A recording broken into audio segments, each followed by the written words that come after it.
Bonsoir à tous. On va faire ce soir, on va parler de la paracha de Trouma. Alors la question qu'on a envoyée sur le WhatsApp, c'était pourquoi est-ce qu'Hachem a véritablement besoin d'une maison? Est-ce qu'il a besoin d'un endroit spécial pour être? Est-ce que Dieu n'est pas partout? Alors sur ça, on va raconter une petite histoire d'abord d'un milliardaire qui était très très très connu, qui devait commencer à être un associé avec CNN. Donc pour vous donner une idée de la nature de sa grandeur façon financière, le souci c'est que pour ça, il avait besoin d'un demi-milliard de dollars qu'il n'avait pas. Et donc il est parti, il a pris son avion, il est parti en Israël, il a commencé à prier au Kotel pour qu'Hachem lui donne 500 millions d'euros. Lorsqu'il arrive au Kotel, il commence à prier, il est concentré. Et juste à côté de lui, il entend une personne qui commence à prier Hachem, Hachem, Hachem, j'ai besoin de 200 dollars. Je ne sais pas comment faire pour payer mon électricité, j'ai besoin de 200 dollars. Alors, au bout d'une fois, deux fois, trois fois qu'il entend, il sort, il donne, tiens, tes 200 dollars, ne me casse pas le marché. Là, je suis en train de discuter, on parle pas on n'est pas dans pas au même niveau. Donc, on voit à ce moment-là que, même pour tout cela, en fin de compte, on va se diriger vers le Kotel. Qu'est-ce qu'il a de tellement grand, le Kotel? C'est un mur. Qu'est-ce qu'il y a de tellement spécial dans cet endroit qui fait que chaque personne, du plus grand au plus petit, va se diriger vers le Kotel, vers le Beth Amikdash pour prier. Sur ça, on voit que notre paracha parle que d'une chose.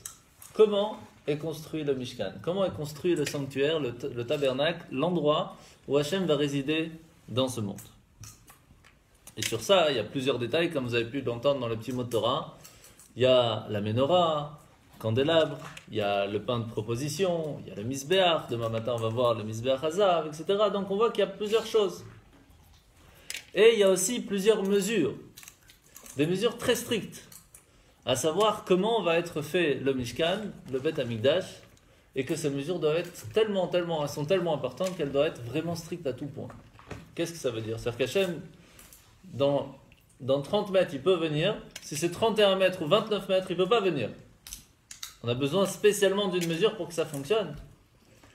Alors c'est sûr que pour Yoda c'est plus facile parce qu'il comprend que quand on fait par exemple l'électricité, si c'est 1 mm de plus ou 1 mm de moins, ça ne marche pas, ça ne fonctionne pas. Et puis il y a danger. Et il y a danger en plus. Pour ceux qui connaissent un peu l'internet, ils comprennent que quand on envoie un email à dieu.gentil@gmail.com, si on oublie le point, le mail n'arrive pas. Donc on voit qu'un point peut faire toute la différence. Mais de l'autre côté, est-ce qu'on peut limiter Dieu à dire qu'il peut être que dans un endroit qui est dans une certaine mesure ou pas? C'est difficile à dire. En plus, on voit que lorsqu'on a reçu la Torah, il y a une phrase qui est très connue, c'est écrit Bechol hamakom asher askir et shemi avo elecha uverachticha. Dans tous les endroits que tu viendras prier vers moi, je serai là pour te bénir. Je résume un petit peu, mais c'est un peu ça. Ce qui veut dire que Hachem se trouve partout et qu'on n'a pas besoin d'un endroit spécifique pour prier. Alors pourquoi Pitam il nous dit non, tu veux venir prier, tu ne peux pas faire un sacrifice où tu veux, mon grand. Tu vas devoir venir dans un misbéach qui a été construit par telle personne où il n'y a que les Kohanim qui peuvent venir faire et tu vas, etc. Makara. Qu'est-ce qui vient de se passer maintenant, juste à ce moment-là, qui fait toute la différence? Sur ça, on va essayer de se poser une autre question.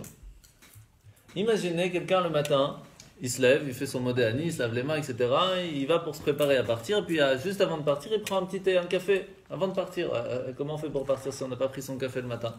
C'est embêtant, pour ceux qui prennent en tout cas. Et qu'est-ce qu'il fait? Il prépare 2 cafés. Un pour lui, un pour Dieu. Il dit voilà, puisque moi je prends un café, toi aussi prends un café. Ou alors, quand il va pour manger, qu'est-ce qu'il fait? Il coupe son sandwich en 2, un sandwich pour lui, un sandwich pour Dieu. C'est comme ça qu'il faudrait faire, non? Celui qui fait ça, c'est un peu idiot, entre guillemets. Est-ce que Dieu, il a besoin de son café? Est-ce qu'il a faim? Il a besoin d'un moitié de sandwich? Un peu spécial comme histoire. Alors c'est quoi cette histoire de venir dans le temple et de commencer à donner à manger à Dieu lorsqu'on lui fait des sacrifices? qu'il a besoin de manger? Est-ce qu'il a besoin de boire? Alors si c'est comme ça, comment ça se fait qu'une des choses qui sont très très importantes, qui se trouve juste en face de la menorah, c'est une table où se trouvent là-bas des pains de proposition. Il y a 12 pains pour les 12 tribus. Comme si Dieu il avait faim, il a besoin de quoi manger juste là où il se trouve, dans le misver, dans le Beth Amikdash. On a besoin de mettre 12 pains, makara. Il a faim, il a besoin de manger. Même Moshe Rabbeinu a posé la même question. Tu me demandes de faire un misbeach, un endroit qui est joli, etc., pour que les gens viennent. Encore ça peut s'expliquer, entre guillemets. Mais que tu aies besoin de pain à l'intérieur, que tu as besoin qu'on fasse des sacrifices à l'intérieur, makara. Shlomo HaMelech, lorsqu'il construit le Beth Amikdash, il pose un peu la même question. Est-ce que dans un endroit, peut-être le plus grand, le plus joli, tout ce que tu veux, mais est-ce que c'est dans une maison que tu vas venir t'installer? Comment on peut contracter la force divine?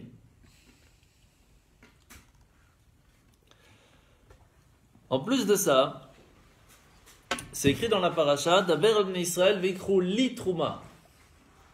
Vous allez prendre pour moi de la trouma. La même chose, on retrouve ça quand on parle de faire le Mishkan, le Beth Amikdash.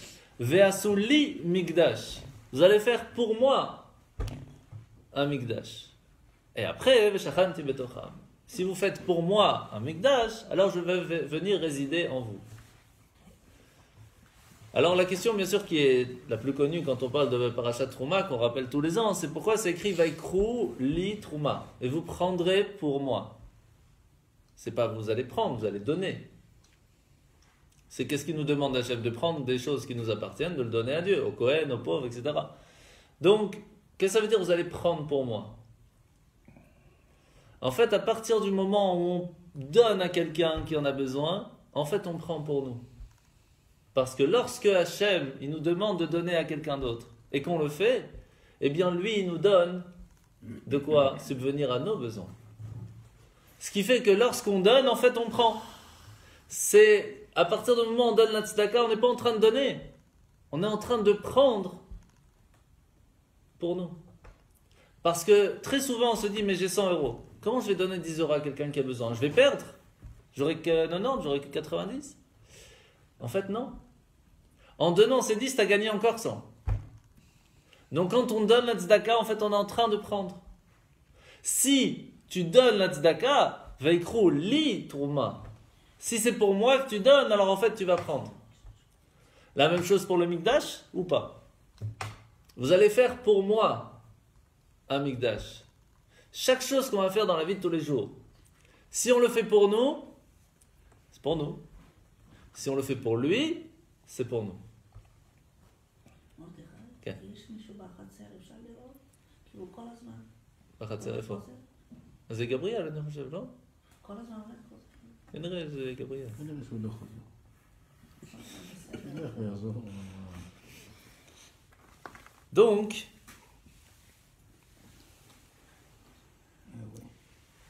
on voit quand même à ce moment-là que la question se pose. Est-ce qu'on a besoin d'un endroit pour Dieu? Est-ce qu'on a besoin pour pouvoir ressentir Hachem? Misère. Ça va?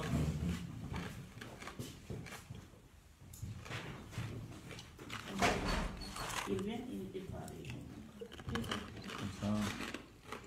Maintenant, on a perdu des rabbins. Hein? Oui.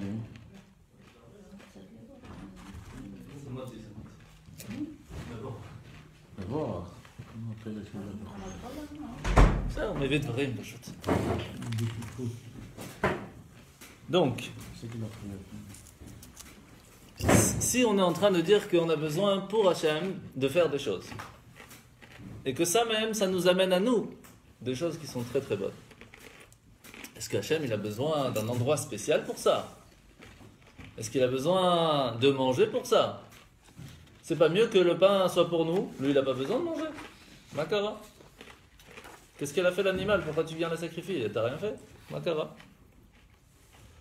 En plus, on sait très bien que lorsque quelqu'un veut faire la tfila, la prière, qu'est-ce qu'il fait? Il va se diriger en direction de Jérusalem. Toujours en direction de l'Est, direction de Yerushalayim.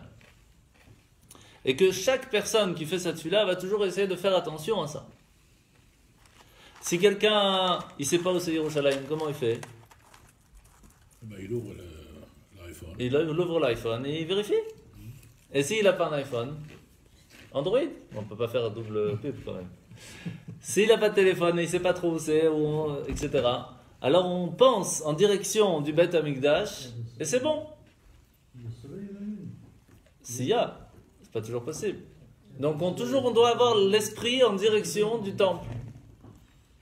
Et si quelqu'un se trouve en Israël, aussi il va en direction d'Yerushalayim. Mais si quelqu'un était à Yerushalayim, il fait en direction de quoi? En direction du Beth Amikdash. Et si quelqu'un se trouve au Beth Amikdash, il fait en direction du Kodesh HaKodashim. Et le Kohen Gadol, il est de toute façon devant le Haron HaKodesh le jour de Kippour, donc c'est pas compliqué. Donc on voit qu'on a quand même un certain attachement à des choses matérielles. On doit aller en direction du Beth Amikdash. Mais quoi, si on se tourne de l'autre côté, Hachem il n'est pas là? On parle au mur. Ça c'est de toute façon. De toute façon on parle au côté, on parle au mur. On parle au mur. Donc là, on parle face. Mais si on fait le tour, il n'y a pas Hachem. De toute façon, là où on se trouve, il y aura Hachem. Et la preuve, c'est que si on pensait, on est en direction du Beth Amikdash, même si on est de l'autre côté, on passe quand même à Hachem, et ça fonctionne quand même. Et même si quelqu'un s'est trompé, Nagid, on s'est trompé, et on fait la Hamida, et on se rend compte qu'on a fait de l'autre côté. Hein, c'est pas bon? Bien sûr que c'est bon. C'est sûr que si on s'en rend compte au milieu, alors il faut tourner. Mais c'est bon quand même. Donc on voit bien que d'un côté, on se doit de se tourner vers le Beth Amikdash, c'est l'endroit où Dieu se trouve. De l'autre côté, il se trouve partout. Alors qu'est-ce que ça veut dire? La choule, une synagogue, on peut la faire partout. Et quoi? Alors Hachem se trouve et dans la synagogue et dans le Beth Amikdash. Qu'est-ce qui est le plus fort? Bien sûr, c'est dans le Beth Amikdash. Mais la choule, la synagogue, c'est aussi un endroit où il y a Hachem. Et si on sort de la synagogue, il n'y a pas Hachem alors? Ça c'est très classique. Dans la synagogue, on est super religieux. Quand on sort, c'est fini. Il n'y a plus Hachem. Voilà, il est en vacances, c'est que là. Hachem, il est partout.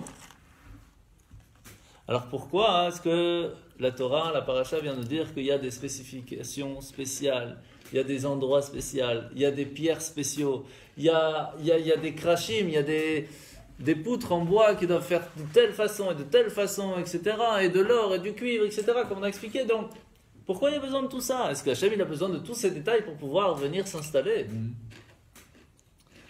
En plus, on sait très bien qu'Hachem ne répète pas les choses pour rien. Dans la Torah, tout ce qui est dit, il y a une raison.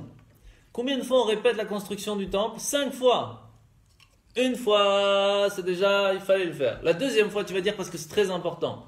3, 4, 5, combien? Makara, qu'est-ce qu'il y a de tellement grand dans la construction du temple qu'il faut répéter 5 fois?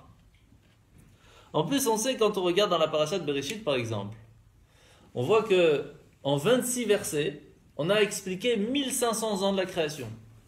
26 versets. Création du monde, Adam, Noach, paf, tchac. 1500 ans, Makara. On parle du Mishkan qui a duré le temps de le construire. Il fallait pas en parler. 5 fois. Makara. Et on sait en plus que pas seulement ça, Abraham vient nous expliquer en détail que lorsqu'on raconte et qu'on explique la construction du temple, d'abord c'est la première fois où il nous explique comment il faut faire, après on le fait, donc il réexplique comment on a fait, puis après il redit, pas seulement il dit oui, ils ont fait tout comme il fallait, non, ils ont fait comme ça, et dans le détail, et qui a fait, comment ils ont fait. Ça suffit pas, combien on a besoin? En plus on sait très bien qu'on doit apprendre de chaque petite lettre, chaque mot en plus qu'il y a dans la Torah, il y a une raison. Et qu'on doit apprendre un din, une loi de chaque mot qui a été mis en plus ou en moins. Comme vous savez, quand on a appris la semaine dernière, on a appris l'histoire du lait et de la viande. C'est écrit 3 fois qu'il ne faut pas mélanger le lait et la viande. De là, on apprend qu'on ne peut pas le cuire, qu'on ne peut pas le manger et qu'on ne peut pas en profiter. Là, c'est écrit 5 fois qu'il faut faire le Mishkan et en détail en plus. Qu'est-ce qu'on apprend tellement de tout ça? On apprend comment on doit faire le temple. Atkan, Makara.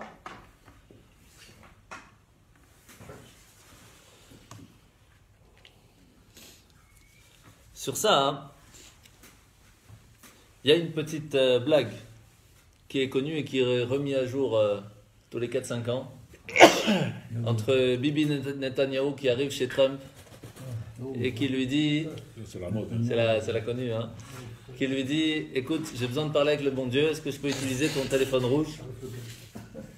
Et il utilise quelques minutes, et puis après il lui dit, voilà, ça va te coûter 100 000 euros, 100 000 $.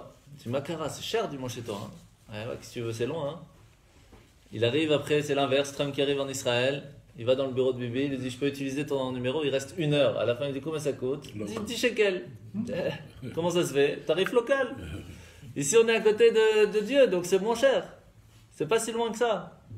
Aujourd'hui, avec WhatsApp, c'est moins cher de toute façon, mais il n'y avait pas encore à ce moment-là. Donc, on voit qu'il y a une certaine proximité dans le pays d'Israël avec Hachem, et encore plus si on se trouve à Yerushalayim, et encore plus si on se trouve dans l'endroit du Beth Amikdash, et encore plus si on se trouve à Kodesh HaKodashim. Sur ça, hein,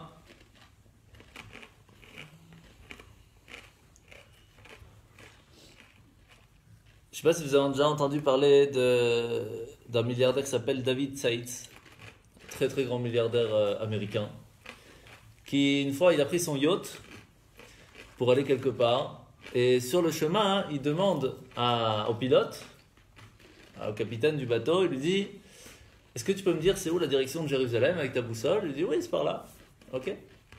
Déjà le commandant n'était pas très très content, il dit quoi, il ne me fait pas confiance, il veut savoir si je vais dans la bonne direction ou pas. Bon.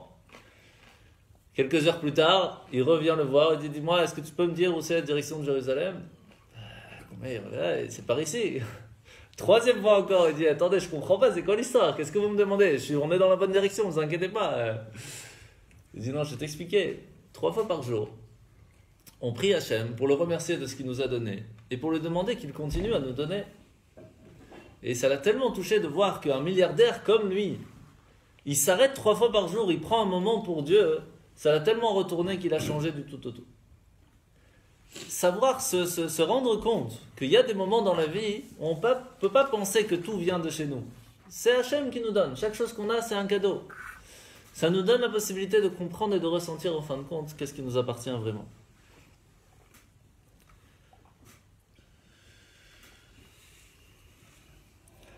Et sur ça, vous savez que chaque et qui se trouve dans la Torah, ça on l'a expliqué très souvent, Bereshit bara Elokim et Hashamayim, c'est tout ce qu'il y a dans le ciel, tout ce qu'il y a dans la terre. Chaque et de la Torah a une raison spécifique pourquoi est-ce qu'il est écrit.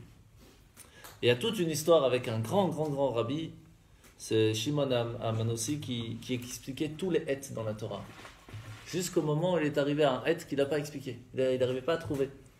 C'est Rabbi Akiva qui est venu expliquer en disant que c'est écrit et Hashem Elokecha tira. Hashem ton Dieu tu devras craindre. Et pourquoi tu as besoin d'écrire et?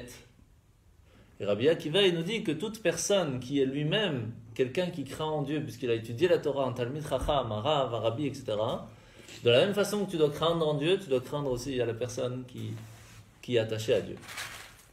Talmid Chachamim. Donc on voit qu'en fin de compte, chaque 2 mots, de lettres en plus, on apprend quelque chose. Qu'est-ce qu'il y a de tellement spécial dans le Mishkan qu'on a besoin de répéter autant? Alors on va voir, peut-être Rashi nous donne une réponse. Il y a une seule fois où Rashi vient nous dire cette histoire écrite 2 fois, et il y a une raison pourquoi. C'est celle de Eliezer. Vous savez qu'Eliezer il va chercher une femme pour Yitzhak, et il va là-bas, et ça va vite, et puis il revient, etc. Toute l'histoire avec Rivka. Et puis après, Eliezer revient, il raconte toute son histoire, et c'est encore répété dans la Torah chaque détail. Rashi pose la question, qu'est-ce qui est tellement important à raconter l'histoire de Eliezer? Il n'y a pas des choses plus importantes à raconter dans la Torah? Qu'est-ce qu'il nous dit? Une phrase qui est hyper connue. Yafeh sichatan shel avdei avot mitoratan shel banim. Elle est plus belle, l'histoire de serviteurs de nos pères, que même la Torah de leurs enfants. C'est-à-dire que quand on apprend la Torah, c'est encore rien comme niveau que raconter une histoire de nos pères. On apprend que des fois, on apprend beaucoup de choses de ça, mais entre autres, on apprend que quand on raconte une histoire à un enfant, des fois on peut faire passer beaucoup plus de messages que commencer à le faire rentrer dans la tête. De l'autre côté, ce qu'on apprend, c'est que le niveau de nos pères, de nos ancêtres, ils étaient à un niveau tellement grand que nous, on n'est rien par rapport à ça. C'est une des raisons pourquoi est-ce que le peuple juif a réussi à garder une certaine morale, parce que dans la vie de tous les jours, aujourd'hui, qu'est-ce qu'on apprend aux enfants? Nos ancêtres, ils n'avaient aucune modernité, ils n'avaient aucune connaissance. Aujourd'hui, avec l'Internet, tout ça, hein, on est beaucoup plus intelligent que les autres. Alors comment vous voulez qu'ils donnent du respect aux anciens? Si on leur dit tous les jours que vous connaissez mieux qu'eux, c'est pas plus compliqué. Alors que nous, on dit exactement l'inverse. Tout ce qu'on connaît, nous, aujourd'hui, c'est rien. Tout ce qu'on fait, nous, aujourd'hui, c'est rien par rapport à ce que nos ancêtres faisaient et connaissaient. Et on le voit en plus dans la preuve, quand on commence à regarder, on essaie de se concentrer un petit peu dans les livres de Torah, de Kabbale, etc. On se rend compte qu'on n'a rien comme connaissance, on est vraiment nul. Et ça, c'est la grande différence. Et donc, si on va essayer de comprendre un petit peu chaque petit détail de ce qu'il y a dans la Torah, on apprend des choses magnifiques. Alors, comment ça se fait que sur le Mishkan, on répète 5 fois? Qu'est-ce qu'il y a de tellement spécial pour ça? Sur ça, hein, on raconte sur le roi de Austria. Après qu'il a fait les 20 ans de royauté, il a voulu se faire un très très très beau palais. Et à ce moment-là, il a demandé à ce qu'on construise un magnifique palais en plein centre-ville. Et donc les architectes se sont mis au travail, etc. Le jour de l'inauguration, il arrive, et là il n'est pas du tout content, et il crie devant tout le monde, qu'est-ce que c'est que cette histoire? Et on lui dit, mais qu'est-ce qui se passe? C'est un magnifique palais, un des plus beaux qu'on a jamais vu dans le monde. Il dit, non, ça va pas du tout, c'est au rez-de-chaussée. Comment ça? Un roi qui va accueillir des gens au rez-de-chaussée, c'est pas possible. Il faut 100 escaliers, il faut 3e étage. Le roi, il est au-dessus de tout le monde. Comment on peut l'accueillir au rez-de-chaussée? Je comprends pas. Un roi, c'est au-dessus du monde. La même chose dans le Mishkan. Le Mishkan, c'était à quel étage? Au rez-de-chaussée. Tout petit, tout mignon. C'est à l'auteur de l'homme. Comment c'est possible que Hachem, qui est le roi du monde, il se prend pas entre guillemets la grosse tête en disant tu vas me faire un truc qui est 100e étage et pour me voir, il faut que tu montes jusque là. Ça, c'est le premier message qu'on a directement dans le Mishkan. Sache une chose, c'est que je te mets au même niveau que moi. Ça, c'est quelque chose d'extraordinaire. Vous savez que dans la paracha, on apprend un truc magnifique. C'est qu'il y a un moment, pour l'inauguration, etc., bon, je ne rentre pas trop dans le détail, il a fallu couper 50% du sang sur les Juifs, 50% du sang sur l'autel. Mais le problème, c'est comment on peut faire 50% pile 200 litres? Même si on fait 50-50, il y a peut-être 2-3 gouttes de plus là ou par là. Hachem, il a demandé 50% chacun pile. En plus, si Hachem nous aurait dit, voilà, on fait moitié-moitié, qu'est-ce qu'on aurait fait nous personnellement? 90%, ou même 99%, on aurait mis pour Dieu et 1% pour nous. C'est pour Dieu qu'on fait tout ça, pas pour nous. Hachem dit non, je veux faire 50-50 pile. Il nous met au même niveau que lui. Chaque chose qui se passe dans le monde, c'est 50-50. Vous imaginez qu'il y a un milliardaire qui vient et qui vous dit, bon, on va faire un business entre nous. Je sais que tu ne peux pas mettre tellement d'argent pour que ça fasse marcher, mais je vais te donner un coup de main, on va travailler ensemble. Juste tu fais un petit effort. Et tous les gains, 50-50. C'est pas énorme ça? C'est extraordinaire. Qu'est-ce qu'on a fait de nous tellement envers Dieu le jour où on a reçu la Torah pour mériter que tout ce qu'on va faire dans le monde, c'est 50-50? C'est extraordinaire. Donc on a vu quelque chose quand même d'assez fort ici. C'est que chaque petite chose qui se passe dans le monde, à partir du moment où Hachem il nous a demandé de construire le Mishkan, il nous a demandé de faire une maison pour Dieu, à ce moment-là on a gagné qu'on est devenu un associé avec lui, un associé du monde. Chaque chose qui se passe dans le monde, quand on le prend et qu'on l'élève à la divinité, on rattache quelque chose de physique, de matériel à Dieu, les gains sont 50-50. C'est fort. Il n'a pas besoin de nous pour ça. S'il fait qu'il veut, il fait comme ça. C'est fait. Qu'est-ce qu'il a? Il n'a pas besoin de ça. Donc on voit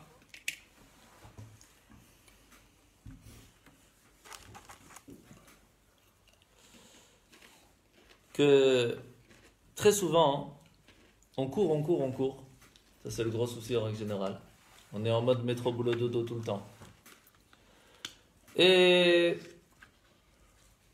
il y a des moments où on a besoin de se séparer, on a besoin de prendre de l'air. Même dans le boulot. Par exemple, de temps en temps, on a besoin de prendre des vacances. Si on ne prend pas de vacances, de temps en temps, on pète un câble, c'est pas possible. Donc on a besoin de se séparer un petit peu. Comment faire dans ces cas-là?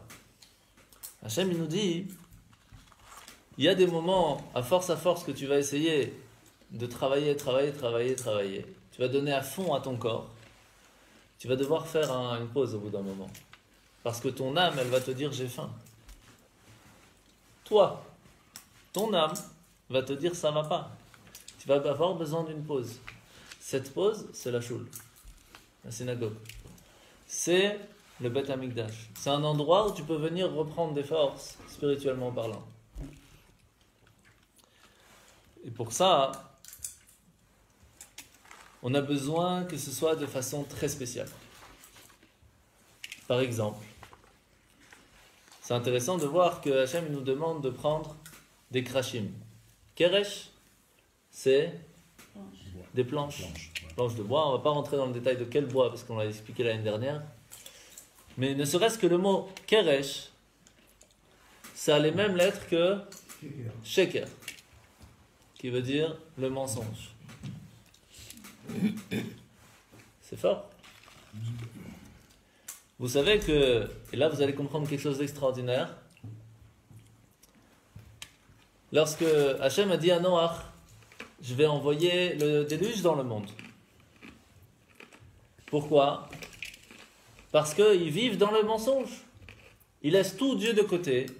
Ils vivent dans la force en disant, nous on est forts, nous on gère, nous on est les plus forts, on n'a pas besoin de Dieu, on peut faire ce qu'on veut, on peut voler ce qu'on veut, on peut tuer qui on veut. Donc, j'ai pas besoin de personne. Ce mensonge-là, c'était le problème. Qu'est-ce qu'il arrive? Il dit Hachem, il dit à Noach, tu vas construire une arche qui fera tant et tant et tant de mesures. Dis-lui, fais un truc énorme que tout le monde peut rentrer, qu'est-ce que tu as besoin de faire une mesure? Vous savez, c'était combien la mesure? 300 d'un côté, 100 de l'autre, 200 de l'autre. Sheker. Shin 300, Kouf 100, Resh 200. L'arche fait exactement la même mesure que le mensonge. Pire que ça, le Midrash raconte, on a expliqué ça pendant le moment de Noach, que lorsque Noach commence à faire ramener tout le monde, il y a une personne qui arrive et qui dit, je vais rentrer dans l'arche. C'est qui? Le mensonge. Noach, il lui dit pas, non, tu peux pas rentrer parce que c'est à cause de toi que le monde va être détruit. Non. Qu'est-ce qu'il lui dit? Tu peux rentrer, mais il y a un problème. Je peux donner la possibilité que si on est en couple. Il faut que tu trouves quelqu'un avec toi. Il a trouvé. Et il a trouvé. Qui c'est qu'il a trouvé? Le dépensier. Entre guillemets, c'est pas exactement ça, mais à peu près. La perte financière, plus exactement. Ce qui fait qu'à chaque fois qu'on gagne quelque chose en mentant, tout ce qu'on a gagné, ce sera dans une perte. Quoi qu'il se passe. C'est comme ça. Depuis qu'il y a eu l'histoire du déluge, chaque fois qu'on gagne quelque chose sur un mensonge, de toute façon c'est perdu. Avant de commencer déjà c'est perdu. Et qu'est-ce qu'il a fait? Il a laissé le mensonge rentrer dans l'arche. Vous savez pourquoi? Comment on appelle l'arche de Noach en hébreu? Teva. Tevat Noach. L'arche de Noach, c'est Teva. Pourquoi Teva? Teva c'est quoi? Nature. Non, c'est avec un tav. La parole. La parole. La parole a deux forces. On peut utiliser la parole de vérité. On peut utiliser la parole du mensonge. On peut utiliser la parole pour dire des choses pas bien. Et on peut utiliser la parole pour venir dans le Mishkan et faire la tfila. On peut utiliser sa parole pour venir dans la choule et faire la tfila. On peut utiliser les mots de la teva comme on le veut. Mais Noach, il nous dit, il faut savoir qu'à l'intérieur de la teva, tu as aussi le sheker. Tu ne peux pas dire le sheker n'est pas chez moi. Il est. Quand le déluge a été créé est venu, j'ai sauvé le mensonge. Le mensonge est là. On a la possibilité de mentir, et même dans chaque vérité, il y a toujours 5% de mensonge, autant que dans 5% dans un mensonge. Il y a toujours 5% de vérité. C'est comme ça. Donc on a à l'intérieur de nous la force de pouvoir utiliser les deux. Alors qu'est-ce qui va nous aider à faire? Hachem, il nous dit, lorsque tu vas construire le Mishkan, de la même façon que dans l'arche de Noach, je lui ai donné des mesures spéciales, très spécifiques. Pourquoi? Parce que c'est que comme ça qu'on va réussir à battre ce mensonge.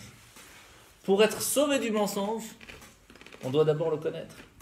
On doit être à l'intérieur, on doit connaître ce mensonge pour pouvoir le battre. Dans l'arche de Noach, qui fait la mesure du mensonge, dedans, tout le monde a été sauvé. La même chose dans le Mishkan. Le Mishkan, c'est ce qui nous permet de gagner contre ce mensonge, de dire qu'il n'y a pas de Dieu sur terre, mais que c'est Hachem qui gère.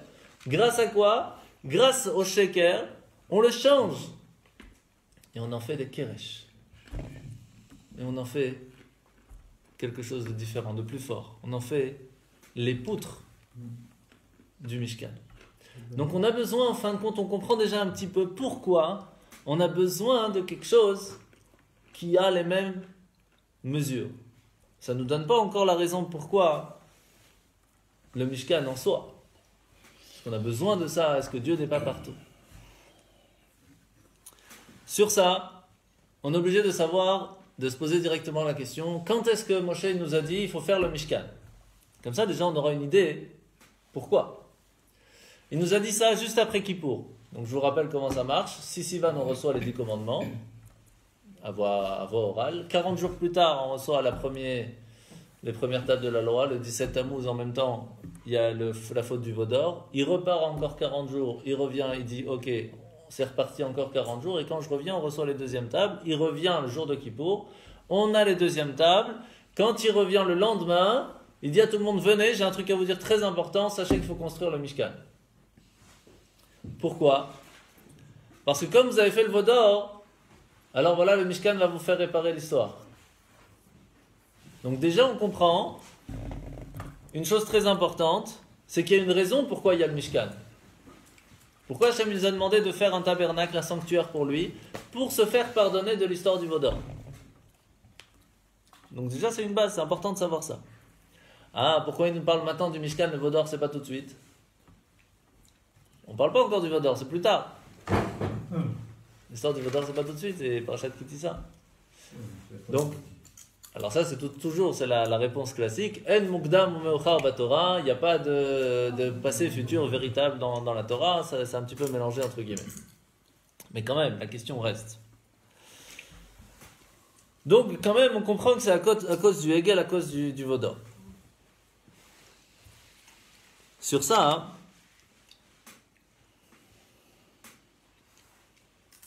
il faut comprendre c'est quoi le veau d'or pour comprendre comment est-ce que le Mishkan peut nous aider. C'était quoi le veau d'or en fait? Le veau d'or, c'est les peuples juifs qui dit tant qu'il y avait Moshe, on avait un intermédiaire entre nous et Dieu, on pouvait lui parler, il faisait passer les messages, tout va bien. Le jour où Moshe n'est plus là, on n'a plus quelqu'un de physique avec qui on peut parler, on a besoin de quelque chose de physique pour pouvoir se connecter avec Dieu. Parce qu'on n'a pas la force de la connaissance, de la croyance d'un divin invisible. Et la preuve, c'est qu'en Égypte, ou partout dans le monde, ils se prosternaient devant le mouton, devant la vache, devant les statues, devant le soleil, devant la lune. Mais il n'y a aucune religion qui se prosterne devant un Dieu invisible. Ça n'existait pas. Ça n'existait pas, cette force de pouvoir se prosterner devant un Dieu qui n'existe pas physiquement, qu'on ne peut pas voir, qu'on ne peut pas parler, qu'on ne peut pas lui donner quelque chose. Et donc, lorsque le peuple juif sort d'Égypte, et qu'il arrive devant le mont Sinaï et que leur Dieu, entre guillemets, c'était Moshe, et il n'est plus là, ils étaient très embêtés, parce qu'ils n'ont plus de personne physique pour pouvoir parler. À ce moment-là, ils ont fait quoi? Ils ont fait un veau d'or. Ils ont fait un autre intermédiaire entre nous et Dieu. C'est pour cela que le Mishkan vient pour réparer ça. Vous connaissez cette histoire de ce prof qui dit aux élèves, vous savez, en Russie, c'est un prof en Russie très connu avec Einstein qui dit voilà, nous on peut croire que ce qu'on voit. Vous voyez la porte, alors la porte existe. Vous voyez la fenêtre existe. Vous voyez le bureau existe. Si on ne voit pas, ça n'existe pas. Un prof très athéiste comme ça. Il y a un élève qui se lève, très connu, qui dit « Votre intellect, on ne le voit pas, c'est que vous n'avez pas d'intelligence alors. » Il y a des choses qu'on ne voit pas, mais qui existent. Et la preuve aujourd'hui qu'on le voit, c'est extraordinaire. Mais on ne se rend même pas compte de ce que l'on voit, ne serait-ce qu'avec la radio. On voit qu'un message peut passer de l'un à l'autre, que les gens peuvent nous écouter. Peut-être on est là, peut-être même on n'est même pas là quand on parle. La preuve, des fois vous pensez que je suis en direct le vendredi à 9h, des fois je suis en replay. Donc, on est ensemble au magasin et vous m'entendez à la radio. Donc, vous voyez bien que on n'est pas là, on est de l'autre côté, et pourtant ça existe. Alors, donc il y a bien des choses, et les ultrasons, même histoire. On dit on n'entend pas, alors ça n'existe pas. Mais vous voyez bien qu'il y a des animaux qui entendent. Donc c'est existant, sauf que nous on n'entend pas. Alors quoi, tout ce que nous on voit pas, qu'on n'entend pas, ça veut dire que ça n'existe pas? Tout ce qui existe dans Internet qu'on ne peut pas voir, ça n'existe pas parce qu'on n'a pas vu. Comme on voit une page, on voit un programme, on ne voit pas tout ce qu'il y a derrière le C++, le Java, le Wi-Fi, tout ça, etc. On ne voit pas tout ce qu'il y a derrière. Et pourtant ça existe. Sauf qu'on le voit en action. Et bien le monde qu'on voit en action, il y a un programme derrière. Les atomes qu'on commence un petit peu à comprendre, l'ADN, tout ça, ça n'existe pas parce qu'on ne voit pas. Ça existe, sauf qu'on ne voit pas, et ce n'est pas parce qu'on ne voit pas qu'on n'existe pas. Cette force de croire en l'existence de l'invisible, c'était tout nouveau. C'était tout nouveau à ce moment-là. Et donc, Hachem, il nous dit, puisque tu n'as pas encore la force de croire en l'invisible, je vais te construire quelque chose de visible qui va t'aider à croire en moi. Et puisque tu ne peux pas te baser sur un veau d'or, je vais prendre exactement ce à quoi tu penses qui est important pour toi, cet or, cet argent, ce cuivre, ces poutres, ce mensonge, tout ça, je vais le prendre et je vais le transformer en quelque chose de divin et c'est par ça que tu t'attacheras à moi. C'est pour ça qu'aujourd'hui on a besoin de venir à la synagogue pour s'attacher à Hachem, on a besoin de mettre les tefilines pour s'attacher à Hachem, on a besoin du talit pour s'attacher à Hachem. On a besoin de ces intermédiaires physiques pour ressentir le divin. Alors que si à ce moment-là on aurait pris un petit peu de cette force, on n'aurait pas eu besoin de tout ça. On aurait pu il y aurait eu Mashiach direct. C'était prêt avant Mashiach.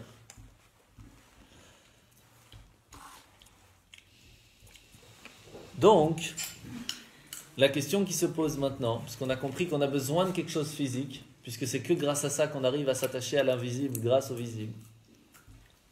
Pourquoi c'est spécialement dans cet endroit?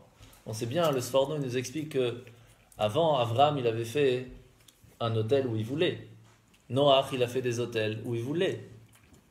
Et Yitzhak et Yaakov, ils sont mis où ils voulaient. Makara Pitom, plus personne ne peut faire des hôtels où ils veulent que là où il y a le temple. Tu ne peux plus faire de sacrifice où tu veux, mon grand. C'est fini. Que là où il y a le temple. Il y a une seule personne que son sacrifice a été accepté autre que dans l'endroit du temple. C'était le prophète Élie. Lorsqu'il a dû faire devant tout le monde avec Baal, il a dit, je vais montrer à tout le monde que Hachem existe vraiment et que leur truc de Baal, c'est de la bêtise. Ils ont mis 2 autels au-dessus de la montagne, un de Baal et l'autre de Hachem. Et là, il a demandé à Hachem, s'il te plaît, amène ton feu divin ici pour montrer à tout le peuple que tu es bien ici avec nous. C'est la seule fois où Hachem est descendu, alors que ce n'était pas l'endroit. Mais sinon, on n'a pas le droit, c'est interdit. Ça mérite. Mérite intéressant. Quand même. 10 minutes. Et c'est pour ça, on comprend déjà directement pourquoi est-ce qu'on a besoin de se mettre en direction de Jérusalem lorsqu'on prie. Puisqu'on a besoin de s'attacher à quelque chose de physique qui nous parle à nous en tant qu'humains, on a besoin de se mettre en direction de Jérusalem. C'est vrai qu'Hachem est partout, et si on n'a pas fait là où il faut, c'est bon quand même, puisque Hachem est partout. Mais en tant qu'humain, on a besoin d'avoir une certaine direction. On a besoin de nous mettre des règles, parce que sinon on n'avance pas. On n'est qu'humain.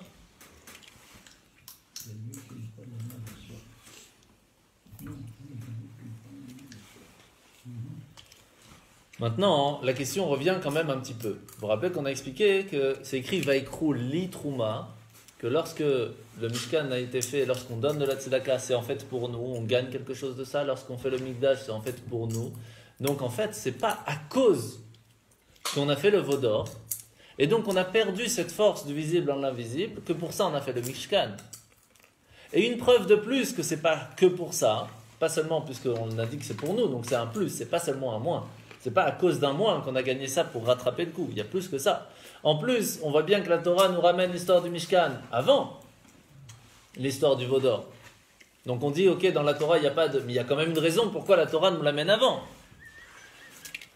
En plus, on sait très bien que Moshe, il a reçu toutes les lois du Mishkan tout de suite, avant l'histoire du veau d'or. Puisqu'il est parti étudier la Torah directement. Donc il a tout appris, l'histoire du Mishkan aussi. Donc, il a reçu l'histoire du Mishkan quand? Avant le veau d'or ou après le veau d'or? Avant. Donc ça veut dire que Hachem avait déjà donné l'histoire du Mishkan avant le veau d'or. Donc il y a un rapport, c'est sûr. Mais pas que ça. C'est pas possible. Pour ça, on va essayer de comprendre une histoire qui est très connue. Pour ceux qui connaissent, vous allez l'apprendre tout de suite. C'est une fois un rave qui fait un shiur. Donc ça arrive. Et il y a quelqu'un qui arrive sur place, quelqu'un qui essaye de faire Shabbat comme il peut, etc. Qui n'est pas très riche spécialement.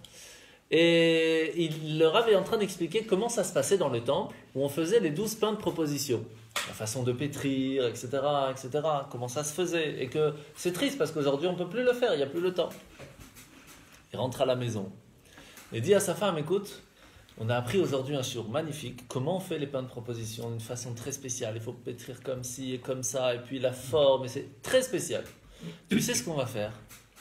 On va essayer de faire tous les vendredis ensemble, on va faire ce pain-là, comme on faisait au temple. Et on va l'offrir à Dieu tous les vendredis pour Shabbat. Sa femme, elle a kiffé l'idée. Et ils s'y mettent, et toute l'après-midi, ils travaillent, ils préparent, et ça sent magnifiquement bon.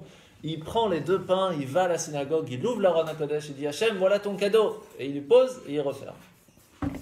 Magnifique. Quelques heures plus tard, qui c'est qui arrive à la synagogue? Le shamash. Il vient, il est en train d'arranger les chaises, les tables, il vérifie. Il ouvre l'Aron HaKodesh pour voir si tout va bien. Oh Hachem, je t'avais prié la semaine dernière qu'on n'avait pas de chalot pour Shabbat. Eze bracha, tu m'amènes des chalot? Ils sentent bon en plus, magnifique.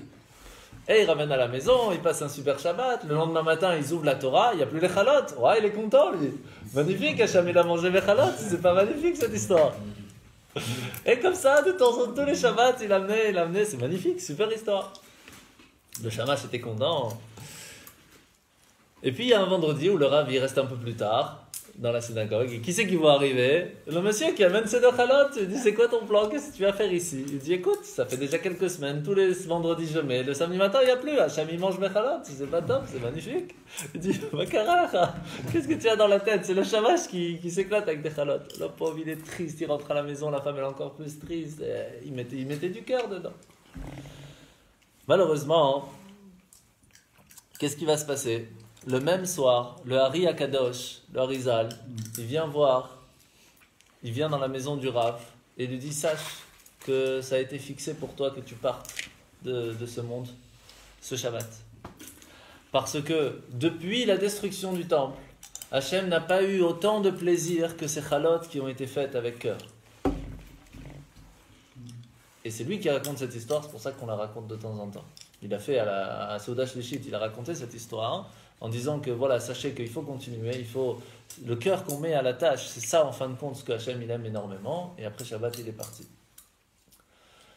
Qu'est-ce qu'on voit d'ici? Qu'en fin de compte, tout ce qu'il y a dans le temple, que ce soit le pain, les sacrifices, tout ça, il n'a pas faim. Tout ça c'est pour qui? Tout ça c'est pour nous. Tout ça, c'est pour nous. Chaque petite chose qu'on fait, chaque petit acte qu'on ramène, qu'on fait pour Dieu, tout ça, on fait pour Dieu.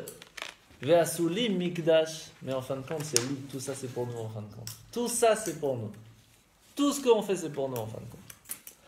Mais le problème, c'est que si d'un côté, Hachem, il aurait mis que quand on donne, on fait une bêtise par exemple, et que la personne elle reçoit la punition directe, alors on n'aurait plus fait. Imaginez quelqu'un, premier Shabbat de l'année, il prend une cigarette, il allume, paf, il meurt. Un autre, il prend la cigarette, il allume, paf, il meurt. Troisième, il dit, attends, je vais pas allumer de cigarette, ça va pas. J'attends la fin de Shabbat. J'ai vu déjà, ça marche pas une fois, deux fois, je ne teste pas, moi. Shabbat d'après, quelqu'un qui allume la télé, paf, il meurt. Deuxième, il allume, paf, il meurt. Troisième, c'est fini, moi, j'allume plus, moi, j'ai compris. Sauf que Shabbat, on serait comme ça, on n'aurait pas bougé. C'est exactement ce qui se passe. Sauf qu'on ne se rend pas compte. De l'autre côté, si on savait que chaque fois qu'on donne un prêt ou un don à quelqu'un qui en a besoin, directement dans le compte, on reçoit le double. On serait tout le temps à côté de la sinon, tiens, prends, de l'autre côté, ça arrive. Bah oui. Mais c'est comme ça que ça marche. Parce que c'est pas vrai. C'est comme ça que ça marche. No comments. C'est investir. Et sur ça, on va ramener une histoire d'un grand roi. On va voir tout de suite. Et c'est pour ça, en fin de compte, qu'on comprend, en fait, on comprend tout à fait pourquoi est-ce que Moshe, il pose la question à Hachem, il lui dit, comment, dans des poutres, tu vas venir t'installer? Shlomo Amelech, il dit à Hachem, comment dans de l'or, dans une maison, tu vas venir t'installer? Tu as besoin que de ça pour venir? Pardon. On t'a besoin de ça pour t'installer? Mais oui, Hachem, il a besoin de ça pour s'installer. Mais pour qui il a besoin de ça pour s'installer? Pour nous. Il nous dit, tu sais, il y a des gens qui pensent qu'ils ont un niveau d'or. C'est des gens extraordinaires. Alors sache que je suis avec eux. S'ils sont extraordinaires, s'ils valent de l'or, je suis avec eux. Il y a des gens qui pensent qu'ils ne valent pas de l'or, ils valent de l'argent. Mais ne t'inquiète pas, je suis quand même avec eux. Il y en a qui pensent qu'ils sont à un niveau de cuivre. Mais sache que dans le cuivre aussi, je suis avec eux. Il y en a qui pensent qu'ils sont à un niveau de bois. Dans des poutres de bois. Et que même ce bois-là, il est un petit peu mensonge comme ça. Il est très hypocrite. Ils mettent les tefs le matin, mais de l'autre côté. Et bien sache que je suis avec eux. Sache que je suis avec eux. Et c'est pour ça qu'il a fait le Mishkan. Avec des poutres en bois, avec des petits détails, avec par-ci, avec des teintures, avec tout.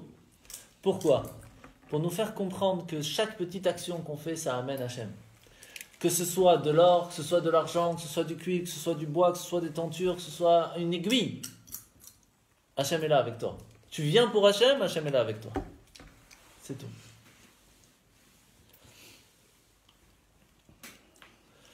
C'est pour cela que Hachem il nous dit, si si tu viens faire pour moi une certaine sainteté, quelle qu'elle soit, petite, grande, celle que tu veux, je résiderai en vous. Pas en lui, pas dans le Mishkan. Ça, il sait très bien qu'il est dans le Mishkan. En toi, en vous, en nous. Si toi, tu fais une petite action vers Dieu, il vient chez toi.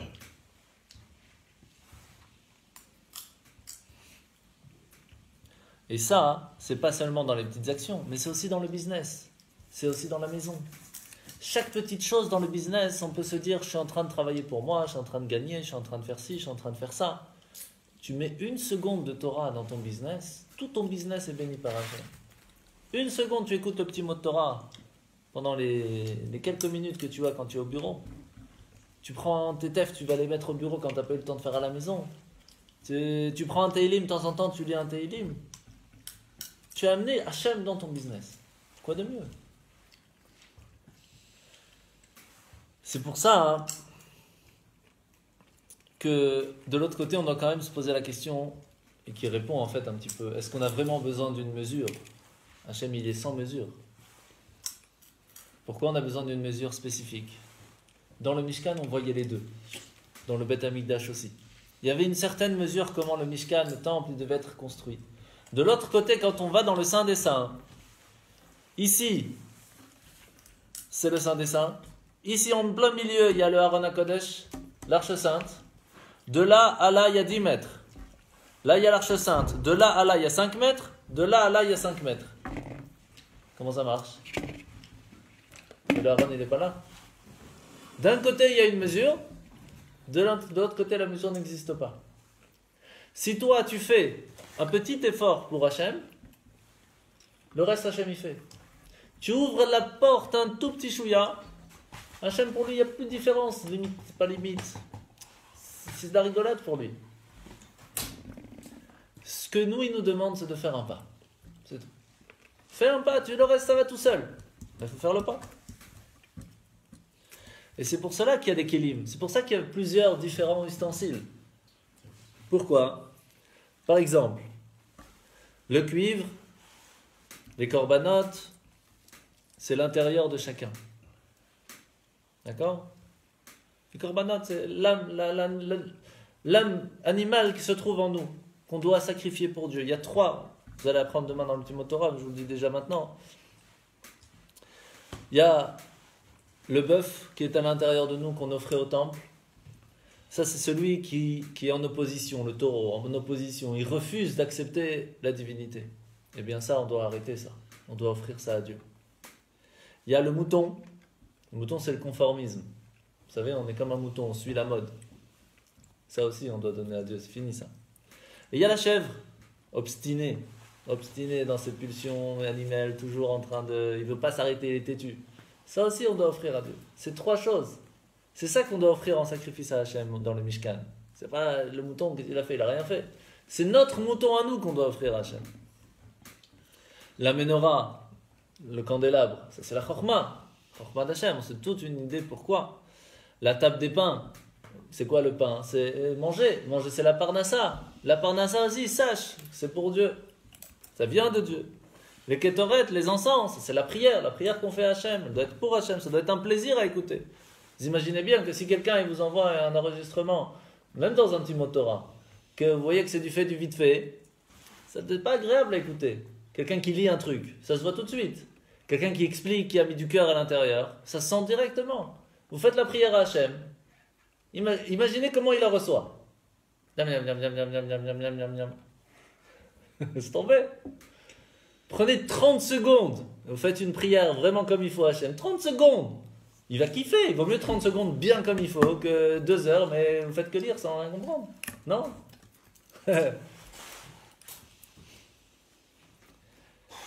Et ce qui est extraordinaire, c'est que même dans la faute, on est avec Hachem. Pas seulement dans les bonnes choses. Quand on est avec Hachem, on tire Hachem partout où on va. Soit dans les bonnes choses, soit dans les bons endroits, soit dans la faute ou même dans les mauvais endroits. On le tire, puisqu'on est attaché avec sa corde. Là où on va, il va avec nous. Et là, ça fait réfléchir de faire attention où on va aller. Donc en fin de compte, chaque petite chose, pour finir, chaque petite chose, comme par exemple la colère, qui est quelque chose que Hachem il n'aime pas du tout. Si on sait que chaque instant Hachem il est avec nous et qu'il gère tout ce qui se passe dans le monde, et il nous fait passer ce message grâce au Mishkan, puisque chaque petite chose qui se passe dans le monde, il vit à l'intérieur, et qu'on peut s'attacher à lui par chaque petite action. Donc chaque petite pensée, même des pensées comme la colère, encore pire si on se met en colère et qu'on fait des choses alors qu'on est en colère, imaginez qu'est-ce qu'on est en train de faire. Et de la même façon que la maison du roi, elle est tout le temps clean, imaginez si un jour, le roi il vous envoie un message, tel jour, telle heure, je viens te voir. Comment elle va être votre maison? Elle va être clean ou pas? Déjà quand il y a des invités, c'est là-bas des bandades à la maison. Alors imaginez c'est le président, imaginez c'est le roi, imaginez c'est le roi des rois qui vient chez vous à la maison. Comment vous allez l'accueillir? Vous allez tout vérifier, qu'il va se sentir bien. Comment on va voir s'il se sent bien à la maison? Que quand il rentre, il se sent chez lui. C'est quoi chez lui pour Hachem? Quand on rentre, à droite, il y a une mezouza. Après, on voit qu'il y a un endroit où il y a des livres de Torah. Il y a une kippa qui est pas que sur l'armoire, mais elle est aussi sur la tête. Ah oui, c'est aussi important. Il y a le kiddush qui est prêt, il y a la menorah qui est prête, il y a ci qui est là, il y a ça qui est là. À partir de ce moment-là, c'est déjà autre chose. Parce qu'on a fait une place pour Hachem. Et on va finir avec cette histoire qu'on a racontée il y a quelques années, on verra si vous vous en rappelez. L'histoire du Rav Meir Lo. Rav Meir Lo, grand Rav Tel Aviv, Yerushalayim, etc. Ouais, là-haut. Qui, en 1989, il est parti à Moscou. Il a été invité pour aller visiter juste après Kippat Barzel, après qu'il y a eu la Russie s'est ouverte, etc. pour aller visiter une petite synagogue qui a réussi à tenir grâce aux Chassidés Chabad qui sont restés là-bas, qui sont tenus, qui ont donné leur vie pour que ça puisse tenir, qui a eu des offices même pendant la guerre, etc. Il va là-bas et il fait tout un discours, etc. Et puis là où il va pour faire la prière, il voit dans le hamoud, donc dans l'endroit où on se met pour prier, en règle générale, c'est écrit là-bas « Da lifnemi ataomed ». Sache devant qui tu te viens, ça te met en condition, si on veut, pour pouvoir prier vraiment comme il le faut. Et là-bas, c'était un autre texte. C'est la seule fois où il y a plusieurs autres textes, mais qui ressemblent tous un peu à ça. Celui-là, première fois qu'il voit, c'est écrit « Ana Hashem malta nafshi ». Je vous résume, je ne vais pas vous traduire en 2 mots. Le corps, il peut ne pas être là, mais l'âme sera toujours avec Hashem. Alors il pose la question aux anciens qui étaient là, qui ont vécu dans cette synagogue pendant les années difficiles, ils disent oui, parce que ici, les gens qui venaient faire la prière, très souvent, après on les envoyait en Sibérie. Et donc leur façon, comment ils priaient, c'était de se dire, je prie maintenant avec mon corps, et mon âme sera toujours attachée à cet endroit. Pourquoi ? Parce que le corps peut partir en Sibérie, mais mon âme sera toujours attachée à Hachem. Et c'est comme ça, c'était l'idée qu'ils avaient quand ils allaient faire la prière. C'est fort. Malheureusement, quelques mois plus tard, il y avait des jeunes communistes qui ont brûlé l'endroit. Quand il a entendu ça, il était très très triste. Et c'est plusieurs années plus tard que le Rav Berel Lazar, sûrement vous avez dû entendre, le Shaliach Chabad en Russie, qui a remis en état cette synagogue. Ils ont refait une inauguration et bien sûr ils ont invité le Rav Meir là. Il était content de voir que ça a été refait, mais il était triste parce qu'il l'avait vu à l'original, entre guillemets, comme elle était. Et qu'est-ce qui lui amène ? La seule chose qui n'a pas brûlé, un petit morceau de tissu du hamoud où dessus c'est écrit Hana Hashem Malta Nafshi. Sache que l'âme qui est attachée à Hashem, elle reste toujours. On ne peut pas la brûler, on ne peut pas l'enlever, on ne peut rien faire. Et c'est ça en fin de compte. Une maison ça peut brûler, un Beth Amikdash ça peut brûler, un temple ça peut brûler, une synagogue ça peut brûler. Mais l'âme qu'il a à l'intérieur, ça s'enlève pas. Là où il y a le Beth Amikdash, la sainteté est toujours encore aujourd'hui. Et c'est pour ça qu'on se dirige en direction d'Yerushalayim, en direction du Beth Amikdash, en direction du Kodesh HaKodashim, mais en fin de compte, en direction d'Akadosh Baruch Hu. Ouais, je crois.